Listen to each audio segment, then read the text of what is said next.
Hello, this is Paul, and today I want to talk about my favorite camera, and this is Sony A9. I was shooting with lots of different cameras in my career. I was starting with a Nikon. It was Nikon D3S first, then I spent around 9 years shooting with this camera, and then I switched to Nikon D5.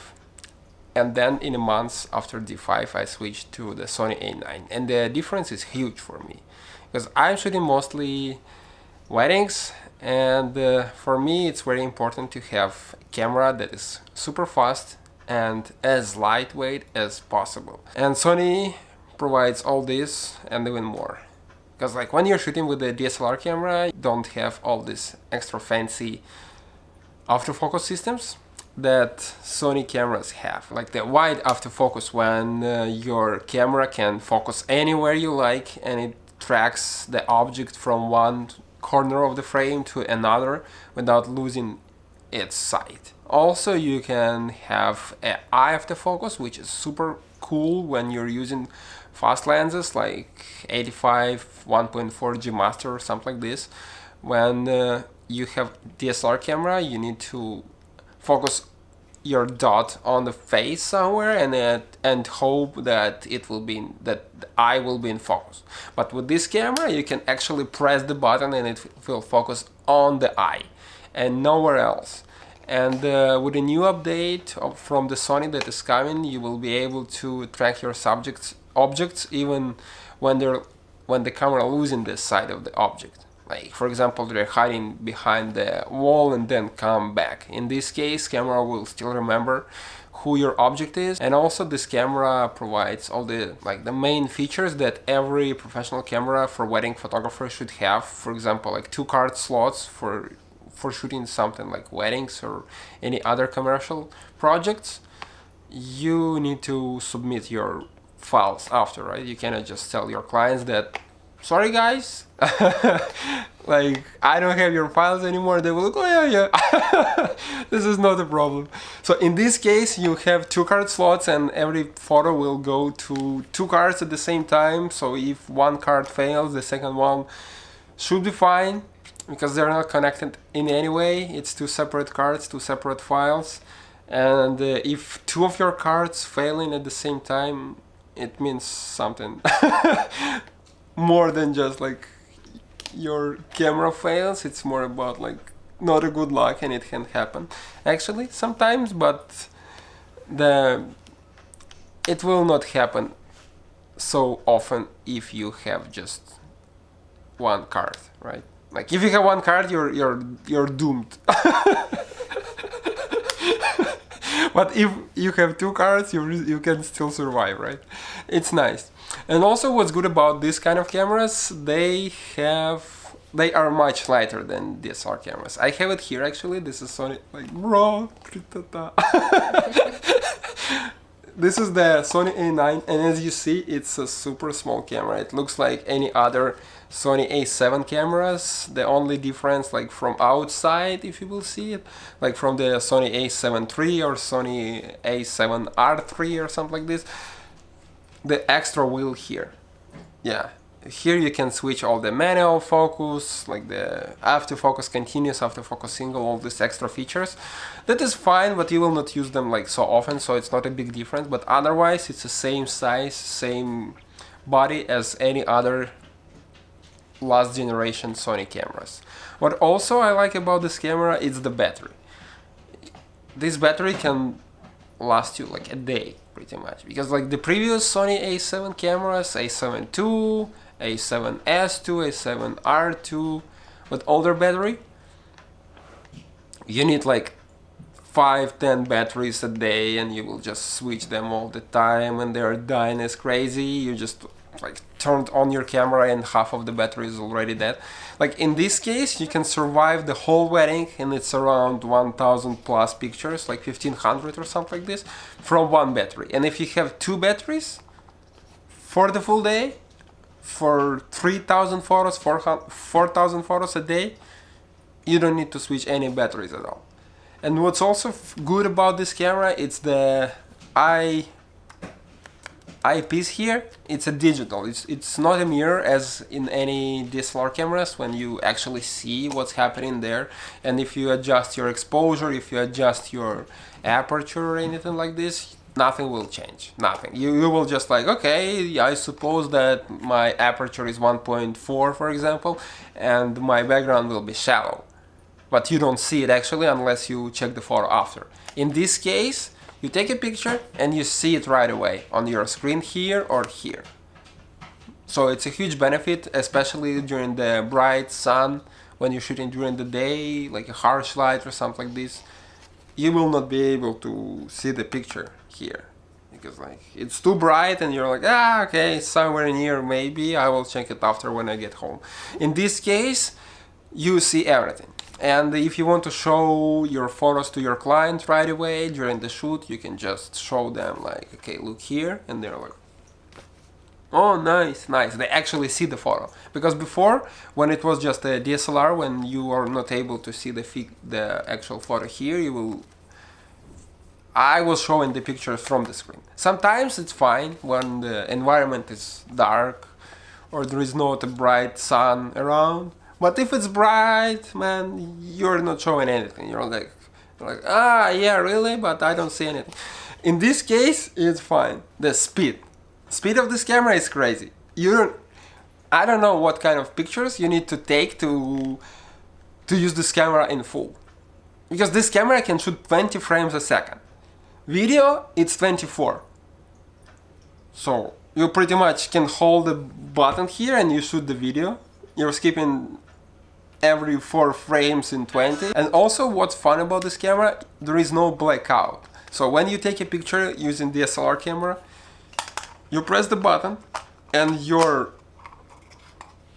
eyepiece, like a live view or whatever, just black out. You don't see anything for a second or for 2 seconds or something like this.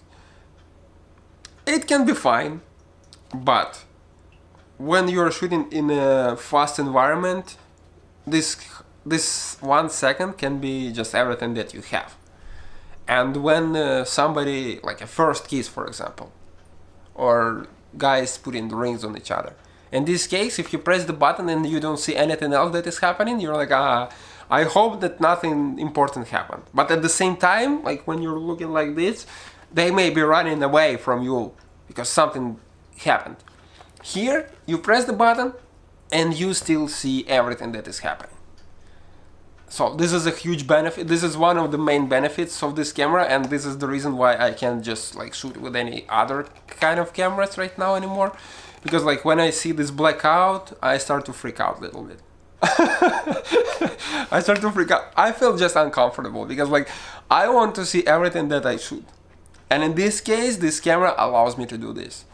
And like, okay, when you switch to the mechanical shutter, in this case there will be a blackout, because like in this case, this mechanical shutter, it's actual thing that is just covering your sensor, then it opens, fine. But in most cases, if you're shooting the daylight, if you're shooting during the evening, night, anything, you can use electronic shutter, unless you need to use the flash. Because like if you're gonna use the flash, you will need to use mechanical shutter. This is just a technology the way it is. So in this case, yes, but when you use flash, it means that you have more time usually. Because like for example, you would use flash if it's a wedding during the reception, during the dances. And during the dances, okay, people are dancing all the time. You can't just skip a little bit, you know, just nothing important happens anyway. If you're shooting, for example, in the morning, some staged pictures, you have this extra time. But when you're shooting like a football, or when you're shooting bride and groom just running somewhere, putting rings on each other, it's better to shoot it live, to shoot it right away without any flash, not to distract people and so on, because it's annoying for everybody when flash is kind of flashing all the time and everybody's like, I don't see anything. In this case, everything is fine. So what else? Okay, this camera is completely silent. It's completely silent. again with electronic shutter. If you're using mechanical shutter, in this case this camera produces the sound of the click as any other camera. But when you use the electronic shutter, here no sound at all. You can turn it on if you want, but in most cases I leave it off, which gives me the huge opportunity and huge benefit in front of the guests of the couple. Why? Because they have no idea if I'm shooting or not. I'm just holding the camera, I'm just doing whatever, you know, just wandering around, and they don't know that I'm taking photos, which gives me the opportunity to capture more candid moments. This is what they like, because if you will appear in front of the faces of your clients with a camera that produces lots of sound, with a flash, you know, like you can just bring maracasi, you know, in this case, they will be distracted. They will be like, I don't know if I'm okay in front of your camera. But if your camera is silent, you just stand there like, you already took like 100 pictures and they have no idea about it, which is a good benefit. Okay guys, I can speak about this camera the whole day. I shot with this camera, I don't know, dozens of weddings, thousands of pictures, and I just love it. What I don't like about this camera, it's important too, right? The main thing that I don't like about Sony mirrorless cameras, it's the form factor, okay? The way you hold them, it's kind of nonsense, okay? Because like when you hold the Nikon camera, okay, it feels like you're holding some nice thing that like you just love it. You just like hold it and it gives you a nice grip. When you hold Canon DSLR cameras, something like this, it's nice. When you hold in mirrorless Nikon camera, nice. When you hold in Canon mirrorless cameras, nice. When you hold in Sony, man, it's so annoying. Like, usually I have a booster. Booster, it's a thing here with the 2 extra batteries, so I don't need to switch batteries at all. And also when I shoot horizontal like this, I have a button here.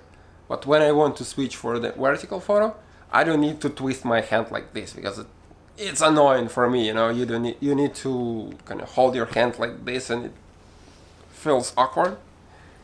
I don't like it. So in this case, this booster gives you the extra button here, which is nice. But even with the booster, this grip is not too deep. So I have a big hands, and when I hold it like this, it's a little bit kind of too small, too shallow, too like point and shoot camera, you know, which is not nice, because if you're working with the camera for the full day and you need to take thousands of pictures, you can get used to anything. But Nikon and Canon are much better in this case. But they lack lots of different things that just, like, I have no idea why they do this. Like, all of their mirrorless camera, they're lacking 2 card slots, for example. It's nonsense, okay? If you want to use your camera for a professional, any kind of professional use, you need 2 card slots. Lens selections, anything, it's just weaker than Sony. Just like, hands down, weaker. Doesn't make any sense. But for the Sony, everything is good. Just the grip is kind of annoying. If they will replace this body with something more like better, you know, that you can hold with your hands and you feel that this is the professional camera, it will be nice. Even the shutter button here, it's soft. It's soft. When you press it, you're like your finger just dive inside, and you don't feel this kind of like end of this button. It feels like a spring there. So you're like pressing and you have no idea like where is the actual place of the button when it takes picture, you know. You just press it and it like goes till the end. You're just like, okay, and somewhere in the middle it starts taking photos. Doesn't make any sense. So guys, thank you very much for watching. If you have any questions, please let me know, and subscribe to my channel. Thank you very much. Have a good day.